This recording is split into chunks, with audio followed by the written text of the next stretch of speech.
আমরা গিয়েছিলাম সুন্দরবন করমজলে, যেটা ছিল আমাদের একটা শর্ট ডে ট্রিপ। সো আমরা একদম আমাদের বাড়ির সামনে থেকে গাড়িতে উঠে রওনা করি। 1.5-2 ঘন্টার মতো সময় লাগে আমাদের পৌঁছাতে। বাড়ি থেকে আমরা সোজা চলে যাই মোংলা ঘাটে। সেখান থেকে আমরা কিছু কেনাকাটা করি অ্যান্ড দেন একটা ট্রলার রিজার্ভ করে সেটাতে করে রওনা করি। ট্রলার রিজার্ভেশনের জন্য আমাদের পে করতে হয়েছিল 2000 টাকা টোটাল। করমজলে পৌঁছাতে 30-40 মিনিট সময় লেগেছিল আমাদের। অ্যান্ড সেখানে পৌঁছানোর পর ট্রলারটা আমাদের জন্য ওয়েট করে অ্যান্ড আমরা বাকি ঘোরাঘুরি কমপ্লিট করি। ট্রলারে উঠে আমরা হালকা পাতলা কিছু নাস্তা করি অ্যান্ড ভিউ এনজয় করতে করতে পৌঁছে যাই।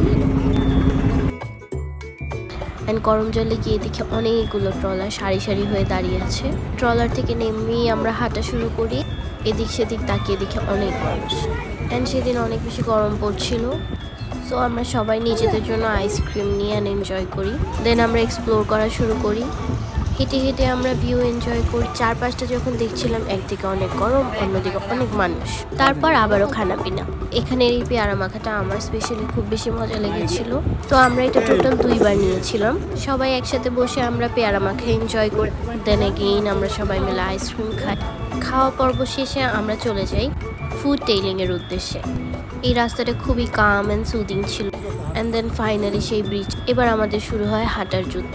ডানে বায়ে না তাকিয়ে আমরা হাঁটা শুরু করি অ্যান্ড ফাইনালি শেষ হয় আমাদের ফুড টেইলিং।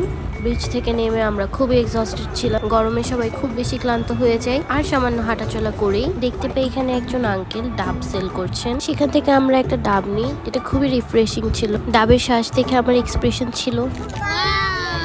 তারপর আমরা সোজা চলে যাই ট্রলারের উদ্দেশ্যে অ্যান্ড ট্রলারে গিয়ে থালবাটি নিয়ে বসে যাই খেতে। ভাই থাল নিয়ে বসেছি, পুড়ে যাচ্ছে থাল। খাওয়ার পর আর আমার মুড হয়নি ক্লিপ নেওয়া। সো এইটুকুই, বাই।